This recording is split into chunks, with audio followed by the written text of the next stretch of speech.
Hello guys, welcome back शिखर.SCS। यहाँ पर MCQ मल्टीपल चॉइस क्वेश्चन में हिस्ट्री का पार्ट 12 देखेंगे। इसमें हम लोग क्या कर रहे हैं कि मिडवल हिस्ट्री देख रहे हैं, उससे रिलेटेड जो क्वेश्चन है वो देख रहे हैं। ये सारे क्वेश्चन जो है NCERT बुक से हैं। अभी NCERT में जो है उनसे बेसिक सा नॉलेज लेना ज़रूरी होता है, तो आप हर दिन NCERT का कम से कम एक चैप्टर पढ़ा करिए। उससे क्या है, हम लोग यहाँ पर क्वेश्चन देखेंगे उसी से रिलेटेड और उनको सॉल्व करने की कोशिश करेंगे MCQ के फॉर्म में। ओके, सो आज का सेशन स्टार्ट करते हैं। पहला क्वेश्चन है, चहमानों के नियंत्रण में आने वाले दो प्रमुख नगर कौन से हैं। तो यहाँ पर दो प्रमुख नगर की बात की गई है कि कौन से हैं। तो अगर आप देखें, पहला है दिल्ली अजमेर। तो यहाँ पर हमने क्या किया था कि दिल्ली की तो बात देखी थी आपने कि चहमान उसी साइड में थे और इनका जो संबंध था वो अजमेर से था। तो यहाँ पर ये दोनों जो हैं वो ए नंबर तो करेक्ट है। उसके बाद दिल्ली और कन्नौज की बात करें तो दिल्ली तो सही है, बट कन्नौज कहीं से भी सही नहीं है। ओके, कन्नौज यहाँ भी नहीं सही है, तो इसलिए ये भी ऑप्शन गलत हो गया और ये भी ऑप्शन गलत हो गया। और दिल्ली और आगरा, तो आगरा की भी बात तब तक नहीं हुई थी, तो यहाँ पर ऑप्शन जो है ए करेक्ट है। चहमानों के नियंत्रण में आने वाले दो प्रमुख नगर कौन से हैं? दिल्ली और अजमेर। दूसरे क्वेश्चन की तरफ मूव करें तो राष्ट्रकूट कैसे शक्तिशाली बने। तो ये पूछा गया है कि जो राष्ट्रकूट थे वो शक्तिशाली कैसे बने। तो इनका जो संबंध था वो कर्नाटक और मध्य प्रदेश साइड में आप देखिए तो वहाँ पर कवर किया हुआ था अपना राज्य। तो पहला ऑप्शन है, 8वीं सदी के मध्य में एक राष्ट्रकूट प्रधान हुए थे जिनका नाम था दुंती दुर्ग ने अपने चालुक्य स्वामी की अधीनता अस्वीकार कर और चालुक्य स्वामी को हराकर, यानी कि उनकी अधीनता स्वीकार नहीं की थी इन्होंने और क्या किया था, उसी चालुक्य स्वामी को हरा भी दिया था। तो यहाँ पर ये ऑप्शन सही है क्योंकि राष्ट्रकूटों ने किसके जगह पे अपना स्थान प्रतिस्थापित किया था, तो वो चालुक्यों को हराकर अपना राज्य वहाँ पर स्थापित किया था। दूसरा है हिरण्यगर्भ नामक अनुष्ठान कर।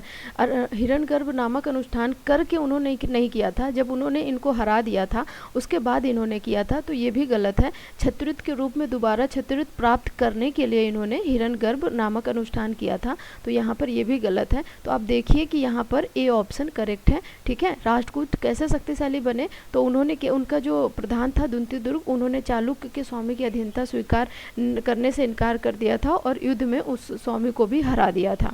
अब थर्ड क्वेश्चन देखें तो नए राजवंशों ने स्वीकृति हासिल करने के लिए क्या किया था। तो जो नए राजवंश हुए थे, ठीक है, वो सामंत हुआ करते थे, वही अपने आप को स्वतंत्र घोषित कर देते थे। तो वो अपने आप को मतलब स्वीकृति हासिल करने के लिए क्या किया था, अपने आप को उन्होंने बड़ी बड़ी उपाधि दी थी, महामंडलेश्वर या महासामंत घोषित कर दिया था। तो ये ऑप्शन यहाँ पर करेक्ट है। दूसरा, उन्होंने क्या किया था कि परंपरागत पेशे को छोड़कर शस्त्र अपना लिया था, यानी कि जो भी उनका पेशा था उनको छोड़कर उन्होंने शस्त्र को क्या कर लिया था, अपना लिया था। फिर उन्होंने सैन्य कौशल का भी इस्तेमाल किया था। तो ये चीज़ें करके उन्होंने नए राजवंशों ने, जो नए राजवंश थे, उनको स्वीकृति हासिल करने के लिए ये सारी चीज़ें जो ऑप्शन ए और बी है वो किया था, यानी कि सी ऑप्शन इसका करेक्ट है, उक्त दोनों। नेक्स्ट क्वेश्चन की तरफ, फोर्थ क्वेश्चन है, तमिल क्षेत्र में किस तरह की सिंचाई व्यवस्था का विकास हुआ। तो तमिल क्षेत्र में क्या था, एक तो तटबंध का उपयोग करके नहरों द्वारा सिंचाई की जाती थी और दूसरा कुएं द्वारा, या फिर जो बारिश का पानी होता था तो वो तालाबों यानी कि सरोवरों में इकट्ठा करके उसके द्वारा भी सिंचाई की जाती थी। तो दोनों ऑप्शन करेक्ट हैं, तो उक्त दोनों ऑप्शन करेक्ट होंगे। 5 क्वेश्चन की बात करें तो चोल मंदिरों के साथ कौन कौन सी गतिविधियां जुड़ी हुई थी। तो चोल मंदिरों में बहुत सारी गतिविधियां जुड़ी हुई थी क्योंकि उनको भूमि दान में दी जाती थी और वहां पर मूर्तिकला और ये सब भी काफ़ी ज़्यादा विकसित हो गई थी। तो उसके लिए क्या है कि शिल्प उत्पादन के केंद्र थे, पहला तो सही है। उसके बाद दूसरा है कि मंदिर की गतिविधियों से जुड़े लोगों का निर्वाह भी उसी भूमि से होता था, यानी मंदिर के थ्रू ही होता था। और आर्थिक, सामाजिक और सांस्कृतिक जीवन के केंद्र भी ये हो चुके थे। ठीक है, चूँकि यहाँ पर ये सारी चीज़ें थी, वहाँ पर एक लोगों का बसाव भी हो गया था और ये बस्ती के बीच में बसे होते थे, तो ये सारी गतिविधियाँ जो हैं चोल मंदिर के साथ जुड़ी हुई थी। तो इसका ऑप्शन जो है डी करेक्ट होगा, उक्त सभी। नेक्स्ट क्वेश्चन की तरफ मूव करें तो दिल्ली में पहल किसने राजधानी स्थापित की थी। तो सबसे पहले अगर दिल्ली की बात करें तो उसका जो उल्लेख मिलता है वो 12वीं शताब्दी से अपने अस्तित्व में आई थी। ठीक है, उसके बाद ही इसका क्या हुआ कि बढ़ता गया। तो 12वीं शताब्दी में जो था कि इनका तोमर उस टाइम पे थे और चहमान भी थे, बट तोमरों ने क्या किया था, सबसे पहले राजधानी स्थापित की थी। तो इसका ऑप्शन ए करेक्ट है। ओके, नेक्स्ट क्वेश्चन देखते हैं। नेक्स्ट क्वेश्चन देखें तो दिल्ली के सुल्तानों के शासनकाल में प्रशासन की भाषा क्या थी। यानी कि जब दिल्ली में सुल्तानों का शासनकाल था तो उस टाइम पे जो प्रशासन हुआ करता था, ठीक है, उसकी भाषा कौन सी थी। जैसे इस टाइम पे देखा जाए तो हिंदी और इंग्लिश आधिकारिक भाषा के तौर पे यूज़ की जाती हैं, या फिर कोई स्टेट की अलग भाषा है तो वो भाषा यूज़ की जाती है। उसी टाइम पे क्या था कि जब दिल्ली के सुल्तानों का शासन दिल्ली में था, ठीक है, तो वहाँ पर प्रशासन की जो भाषा हुआ करती थी वो अरबी हुआ करती थी, तो ये ध्यान रखिएगा।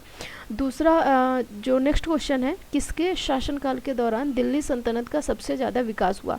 तो दिल्ली सल्तनत का अगर सबसे ज़्यादा विकास किसी के शासनकाल में हुआ था तो वो मोहम्मद तुगलक के शासनकाल में था। तो यहाँ पे बी ऑप्शन करेक्ट है। अच्छा, यहाँ पे भी बी लिखा हुआ है तो ये ए होगा, इसको थोड़ा सा ठीक कर लीजिएगा। तो यहाँ पर बी है, मोहम्मद तुगलक। अब 9 क्वेश्चन की बात करें तो इब्न बतूता किस देश से भारत में आया था। तो वह अफ्रीका के मोरक्को से जो है भारत आया था। अफ्रीका का एक देश है मोरक्को, वहीं से वो भारत आया था। नेक्स्ट क्वेश्चन देखते हैं, और आज का जो लास्ट क्वेश्चन है वो है, न्याय चक्र के अनुसार सेनापतियों के लिए किसानों के हितों का ध्यान रखना क्यों ज़रूरी था। एक्चुअली देखिए, न्याय चक्र जो था वो बनाया गया था राजा और प्रजा के बीच में संबंध को, ठीक है, कि किस तरीके से उसको परिभाषित करे, किस तरीके से उसको समझे, इसलिए इसे न्याय चक्र को बनाया गया था।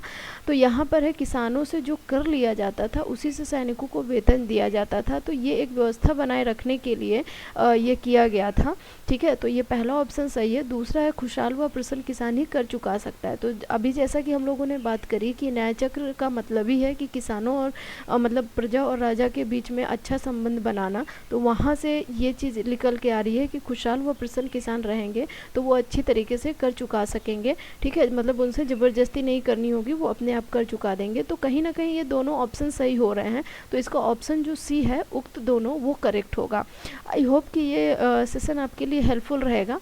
ओके, और अगर आपको ये वीडियो पसंद आता है तो लाइक और शेयर ज़रूर करिएगा, और कुछ भी इससे रिलेटेड प्रॉब्लम है तो कमेंट बॉक्स पे कमेंट ज़रूर करिएगा। अगर आपको ये PDF फॉर्म में चाहिए, ठीक है, तो प्लीज़ कमेंट बॉक्स में कमेंट करके बताइएगा, तो फिर इसको भी अपलोड करने या फिर डाउनलोड करने का कोई तरीका देखते हैं, या फिर मैं मतलब कि मेल के थ्रू आपको दे सकती हूँ, ठीक है। बहुत सारे तरीके हैं, तो आप प्लीज़ कमेंट बॉक्स में कमेंट करके बताइएगा, और वीडियो लाइक और शेयर ज़रूर करिएगा। Thank you for watching.